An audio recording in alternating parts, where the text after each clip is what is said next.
What's going on in the economy for doctors? I'm not going to tell you it hasn't been challenging. It's been very challenging, especially for the older doctors who, when they got out of medical school, they were paid sometimes 3 to 4 times or 10 times as much per encounter as they get paid now. They didn't have any electronic medical records to worry about. They didn't have nearly as many laws to worry about. But you're used to all those things, or you're getting used to all these things, so they're not gonna hold you back. The hospitals have not historically had as much influence over the medical practice as they have now. The hospitals make most of their money on beds being full and tests being run. So the hospital's interest is on keeping beds full and tests run, providing home health care and those services. Hospitals know that primary care doctors of all kind, including internists, of course, and cardiologists especially, refer a lot of business, and that you could hire a doctor, overpay that doctor by $50,000 to $70,000 a year, and still make tremendous money on keeping the patients in the hospital. So that's what happened. Then, worse than that, the hospital lobbyists were able to convince Medicare to pay a lot more for certain things in the hospital or even on an outpatient basis than they will pay if it happens in a doctor's office. So the biggest example of that was cardiology, where cardiologists were getting paid maybe $1,800 to run a nuclear scan. Suddenly the hospital was getting paid $2,400 and the cardiologist was only getting paid $600. So cardiologists who did a lot of nuclear scans had to take jobs with hospitals. Hospitals had to pay cardiologists $200,000 a year more than they were worth in order to milk that cow. And that's still going on. It's still happening. So the hospital is employing physicians.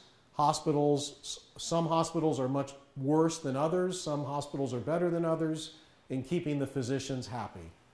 If you're going to work for a hospital, it's all about the exit clause. I don't have any clients that dislike working for a hospital, but all of a sudden, either there's an administrator bullying them, or there's an inefficiency, or the doctor just wants to leave and be on her own or his own. And it's fine if the agreement says, if you ever leave, we'll cheerfully give you your patients and your charts and your calendar, and you can hire your staff and wish you the very best of luck, and please give us at least half of your referrals. That's what you want, ideally. But when it says if you leave, you have to leave town, as I was saying before, then you are going to be tied to, something bigger than what most people like. So older doctors have these choices. They can sell out to the hospital, or they can join a supergroup. Now, a supergroup is usually a single specialty group which has multiple locations, and what it really is a bunch of separate doctors sharing a shell of ownership. And the reason they share the shell, and there is a pediatric supergroup, and there's different pediatric specialty supergroups, and there's an OBGYN supergroup, multiple ones, because they're able to go to Blue Cross Blue Shield and Cigna and Humana and say, hey, we want to get paid more. So if you want all 30 of our offices on your program, then you're going to need to pay all of us at the rate of 115% of what you pay Medicare, of what Medicare pays, not 80% of what Medicare pays.